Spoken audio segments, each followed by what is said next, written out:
बड़ा सवाल है, चांद पर कैसे बसेगी इंसानों की बस्ती? चांद पर बसे शहर का नजारा कैसा दिखेगा? क्या चांद की जमीन पर भी धरती जैसी फसल लहराएगी? क्या चांद की धरती पर खेती मुमकिन है?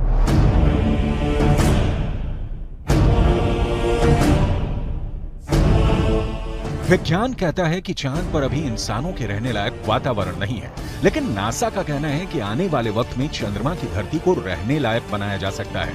लेकिन दावे के मुताबिक चांद पर बसने वाली बस्ती नहीं होगी सस्ती। अंतरिक्ष में चंद्रमा धरती का सबसे करीबी पड़ोसी पिंड है। पिछले 6 दशकों में इंसानों ने 100 से भी अधिक मून मिशन को अंजाम दिया है। सभी मिशन को कामयाबी नहीं मिली, लेकिन इन मिशन ने चांद को सबसे ज्यादा खोजा जाने वाला स्थान बना दिया और अब चंद्रमा पर जीवन की संभावनाओं की तलाश हो रही है।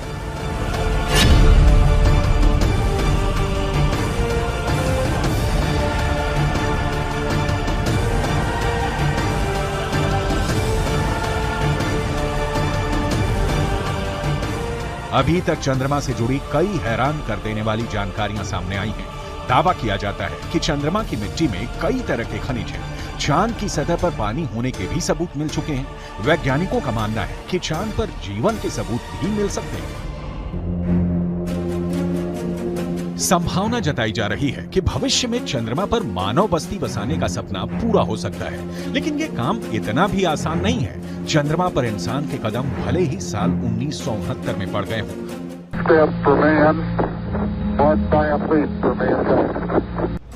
लेकिन कड़वी सच्चाई ये भी है कि 1972 के बाद से किसी भी अंतरिक्ष यात्री ने चांद पर कदम नहीं रखा। जब से इंसान ने चांद पर कदम रखा है, तभी से वहां इंसानी बस्ती बसाने की चर्चा चल रही है। 1972 से अभी तक 51 सालों में कई मून मिशन भेजे गए और उससे जो जानकारी हासिल हुई, उसके बाद से अब चांद पर मानव बस्ती का सपना जल्द आसान हो सकता है, लेकिन ये बहुत अधिक खर्चीला भी हो सकता है। क्योंकि अगर चंद्रमा पर कॉलोनी शुरू करने के लिए धरती से सामान भेजने होंगे तो ये काफी महंगा साबित होगा। एक अनुमान के मुताबिक सिर्फ 100 लोगों के लिए चांद पर जरूरी सामान भेजने के लिए करीब 1.25 लाख करोड़ रुपए का खर्च आएगा। ऐसे में अगर चांद पर इंसान को रहने लायक बस्ती बसानी है तो सबसे पहले रोटी, कपड़ा और मकान जैसी बुनियादी जरूरतों को पूरा करना होगा, जिसमें सांस लेने के लिए हवा, पीने के लिए पानी, पेट भरने के लिए खाना, हवा के दबाव से लैस रहने लायक जगह और रोशनी के लिए बिजली जरूरी होगी।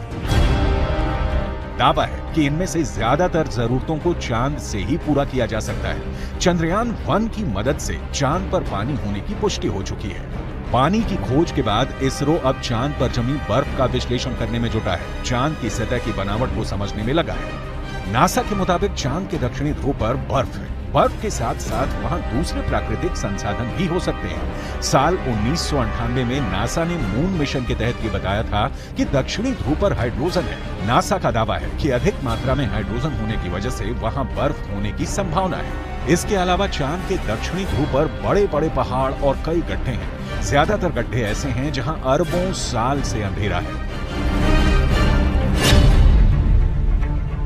अमेरिका के नासा के मुताबिक घुप अंधेरे के बीच यहां बर्फ का जमाव हो सकता है।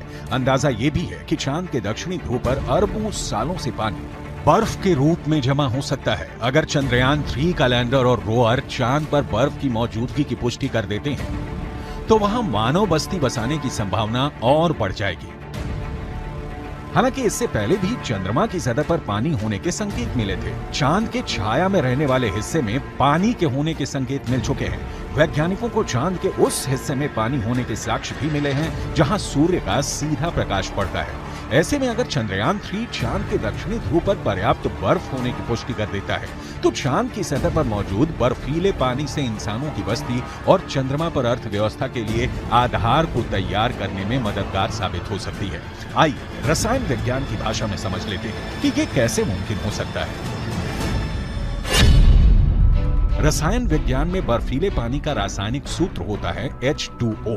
पानी एक एक अणु में हाइड्रोजन और ऑक्सीजन 2:1 के अनुपात में मौजूद होता है, यानी पानी के एक अणु को हाइड्रोजन और ऑक्सीजन में तोड़ा जा सकता है। H2O equals H2 plus O2, यानी पानी की मौजूदगी में चांद पर सांस लेने के लिए ऑक्सीजन बनाना आसान है। वहीं पानी से हाइड्रोजन और ऑक्सीजन को अलग करके ईंधन के तौर पर इस्तेमाल कर सकेंगे। साथ ही साथ पानी से चांद पर बिजली भी तैयार की जा सकती है। साफ है, चांद पर मौजूद पानी कई समस्याओं का समाधान हो सकता है। पानी के इस्तेमाल से सिंचाई के लिए खेती का काम भी आसान किया जा सकता है, क्योंकि चांद पर इंसानों की बस्ती को लेकर रिसर्च कर रहे वैज्ञानिकों को तब बड़ी कामयाबी मिली थी जब चांद की मिट्टी में पौधे उगाए गए। अपोलो 11 मिशन के दौरान करीब 22 किलो सामान चंद्रमा से लाया गया था।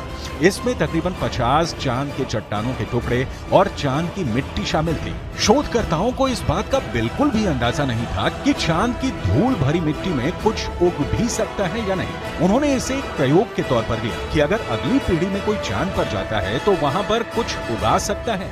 जो नतीजे सामने आए उसने वैज्ञानिकों को चौंका दिया। ऐसे में अगर चांद के दक्षिणी ध्रुव पर पर्याप्त मात्रा में पानी नहीं मिलता तो चांद पर बस्ती बसाने का सपना अधर में लटक सकता है।